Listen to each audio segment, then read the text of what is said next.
Graça e paz, mais um Teologando, Mateus capítulo de número 26, a partir do versículo de número 17 até o 19, que fala a respeito da preparação da Páscoa pelos seus discípulos. Diz assim a palavra do Senhor.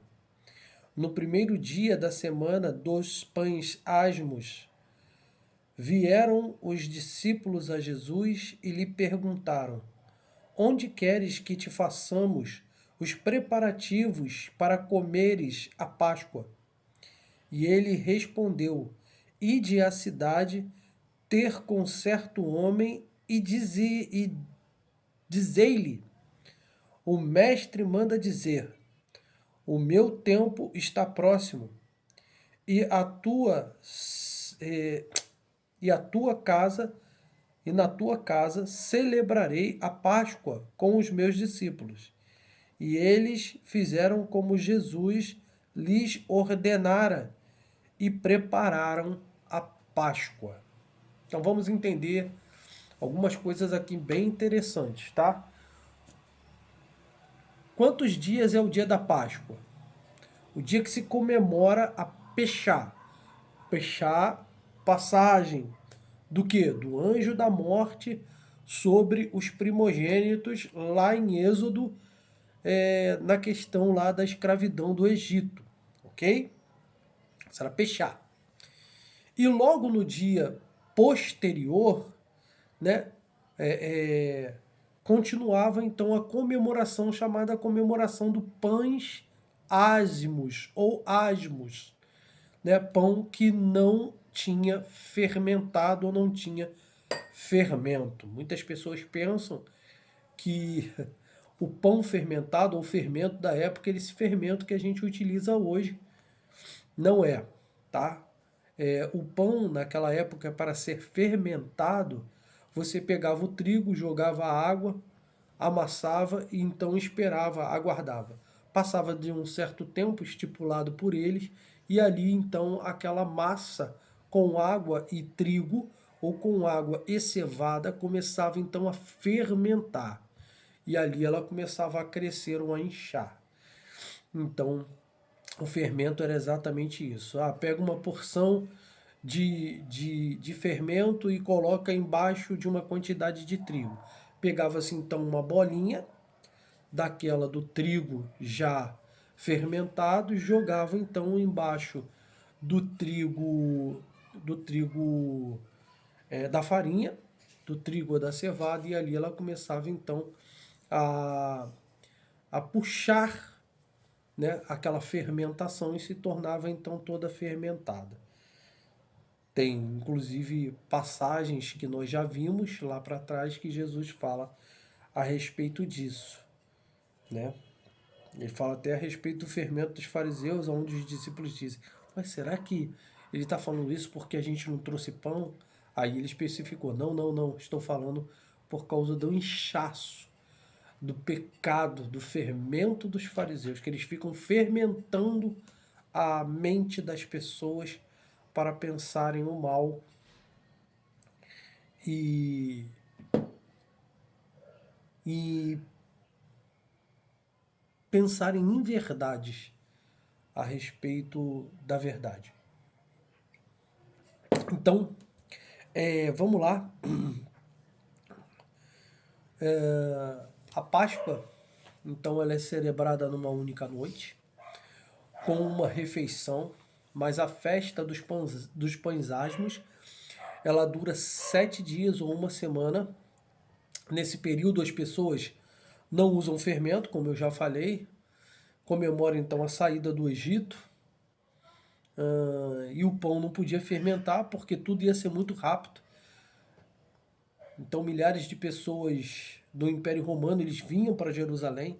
Então, para não gerar qualquer tipo de alvoroço, também é importante dizer isso, era por isso que os sacerdotes, os sumos sacerdotes, os anciãos do povo, não queriam pegar Jesus, porque era muita gente que vinha e todo mundo já estava sabendo a respeito da fama de Jesus. Pessoas vinham de longe, né, para essa festa. Agora vamos lá, vamos ver algumas coisas aqui interessantes. Primeiro, Jesus, ele chega, os discípulos, eles chegam para Jesus e falam assim: vamos comemorar a Páscoa aonde? Aí Jesus diz exatamente para eles: vai ser numa casa tal, vocês vão chegar lá, vai ter o fulano de tal lá, vai ter uma pessoa lá, e aí vocês vão dizer para ele: nós vamos comer a Páscoa na sua casa, o mestre vai ser entregue, vai ser morto e está chegando a hora do mestre, e aí ele quer comer, ou quer realizar então a Páscoa aí na sua casa.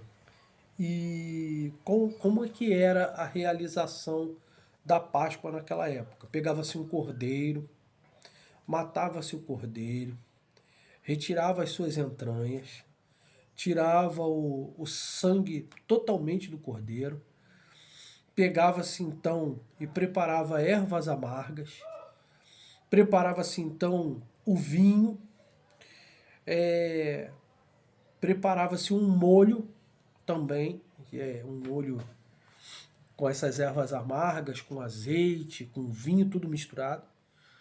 O vinho, então, ele fermentava e fazia tipo um vinagre. Por isso que dizem que na mesa onde Jesus estava tinha um molho. Aí aquele que molha o pão comigo no molho, né, é que é o traidor, diz Jesus numa certo momento da passagem. Então isso é importante você saber. Outra importância de você saber é a respeito dos cálices. Se toma 4 cálices de vinho, é a quantidade máxima de vinho na festa da Páscoa, nessa mesa. Toma-se 4 taças de vinho, e essas 4 taças de vinho ela tem uma representação, né? O sangue de Cristo, ele sendo derramado nos 4 ventos, ou por todo mundo. Isso é importante você saber. Depois, mais tarde, você vê no Apocalipse também uma outra representação a respeito de taças, que elas são derramadas, mas aí já em forma de julgamento, de juízo contra os ímpios. Mas vamos prosseguir, porque aqui só fala que eles prepararam então a Páscoa. O cordeiro ele tinha que ser assado, o cordeiro ele tinha que ser comido totalmente, toda a carne do cordeiro deveria ser consumida. Então chamavam-se muitas pessoas para poder comer o cordeiro todo, não podia sobrar nada dele, né? Não podia sobrar nada. Isso é importante você saber. Você pode ir lá em Êxodo e verificar isso também. A cidade era ali próxima. Lembrando que Jesus ele estava em Betânia e estava chegando então ali o mais próximo ainda, ou saindo de Betânia, né, para entrar em Jerusalém. A respeito da Páscoa, a respeito da festa dos pães asmos, já falamos. A respeito de comer a Páscoa, eu vou falar então no próximo estudo que nós tivemos no Teologando a Palavra de Cristo, nesse livro de Mateus, porque aí nós vamos falar a respeito da indicação do traidor, ao qual eles já estão assentados à mesa, né, ali desfrutando da ceia pascal, e ali o traidor ele é indicado. Que Deus continue a falar no nosso coração verdadeiramente, que o Espírito Santo continue iluminando os olhos do nosso entendimento, para que possamos, ao ler as Escrituras, venhamos a entendê-las perfeitamente. Que Deus nos abençoe e até o nosso próximo Teologando a Palavra de Cristo. Graça e paz.